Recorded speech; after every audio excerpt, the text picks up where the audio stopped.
प्रभु के पवित्र और जीवित नाम में सबको जय मसीह की। हम प्रभु का धन्यवाद करते हैं कि प्रभु ने एक बार फिर से हमें अपने चरणों में आने का सौभाग्य दिया। आइए आज के वचन मनन के लिए हम प्रभु के वचन में से एक वचन पढ़ेंगे। कुलसियों 3 का 12 वचन। इस वचन में इस प्रकार लिखा है, इसलिए परमेश्वर के चुने हुओं के समान जो पवित्र और प्रिय हैं, बड़ी करुणा और भलाई और दीनता और नम्रता और सहनशीलता धारण करो। हम इस वचन में देखते हैं कि प्रभु का दास प्रेरित पौलुस कुलसियों की कलीसिया को पत्री लिखते वक्त बोल रहा है कि तुम परमेश्वर के चुने हुओं के समान जो पवित्र और प्रिय हैं, बड़ी करुणा और भलाई और दीनता और नम्रता और सहनशीलता धारण करो। इधर हम देखते हैं कि प्रभु उन लोगों को ही चुनता है जो पवित्र और प्रिय हैं। इस दुनिया में सब लोग प्रभु के चुने हुए नहीं हैं। जो लोग बड़ी पवित्रताई के साथ, अलगताई के साथ इस संसार में रहते हुए अपना जीवन व्यतीत करते हैं और जो प्रभु को प्रिय हैं, उन्हें ही प्रभु चुनता है।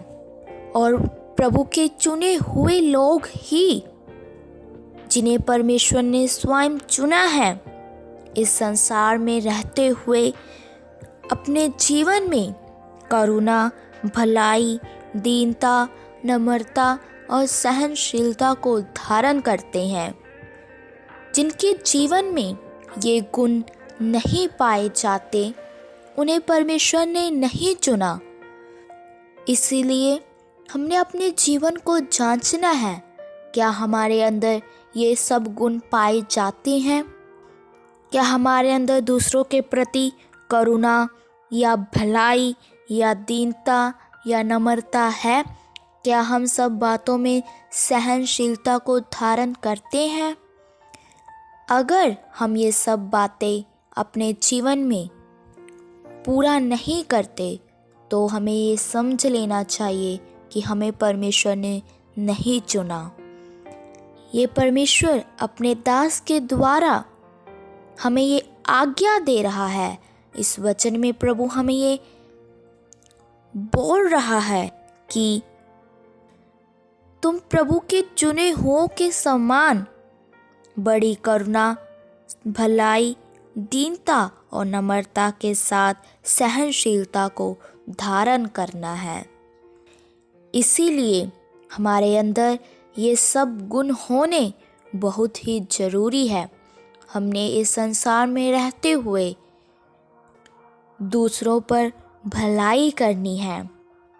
जो हमसे बुराई करते हैं, उनसे भी हमने भलाई ही करनी है। और हमने एकदम दीनता के साथ प्रभु यीशु मसीह के पीछे चलना है। हमने अपने आप को ऊंचा नहीं करना, बल्कि हमने अपने आप को दीन करते हुए, एकदम छोटा करते हुए प्रभु के पीछे चलना है। और हमने पूरी नम्रता के साथ इस वचन के अनुसार चलना है। हमारे अंदर कोई भी घमंड नहीं होना। हमने आत्मिक जीवन में आगे बढ़ते नरम बनना है। जब हम नरम मन के साथ गिड़गिड़ाकर प्रभु के आगे प्रार्थना करते हैं, तो प्रभु हमारी प्रार्थना का सुनकर उत्तर भी देता है। हम प्रभु के चुने हुए लोग हैं। प्रभु ने हमें ये सौभाग्य दिया है कि प्रभु ने हमें संसार के लोगों में से चुनकर अपने राज्य के लिए तैयार कर रहा है।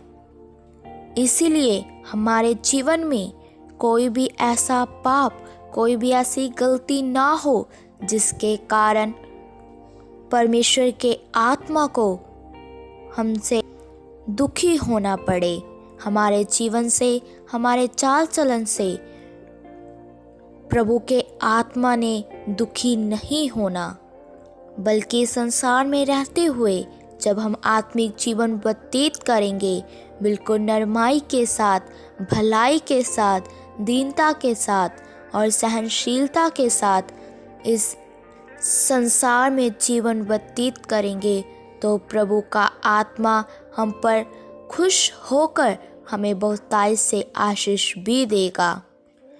सो प्रभु इन वचनों के द्वारा आप सबको आशीष दे। आइए अपनी आँखों को बंद करें, सिरों को झुकाएं, हम प्रार्थना करते हैं। महान सर्वशक्तिमान पिता प्रभु, हम आपका धन्यवाद करते हैं।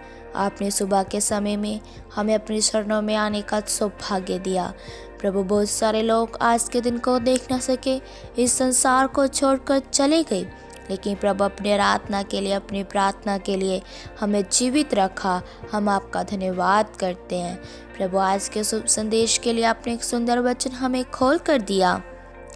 आपने हमें इस वचन में बताया कि एक चुने हुए लोगों के समान जो पवित्र और आपको प्रिय हैं, बड़ी करुणा, भलाई, दीनता और नम्रता और सहनशीलता को धारण करो। प्रभु, हमारा जीवन इस वचन के अनुसार बन जाए। प्रभु, हम इस वचन के अनुसार अपने जीवन को व्यतीत कर सके। प्रभु, हमारी मदद करो, सहायता करो। प्रभु, आज का वचन एक के लिए आशीष का कारण बन जाए। जितने भी तेरे जन ये तेरा पवित्र वचन सुने, उनके हृदय में वचन कार्य करने पाए। हम प्रभु यीशु मसीह के नाम से मांगते हैं, आमीन। सबको जय मसीह की। मारानाथा।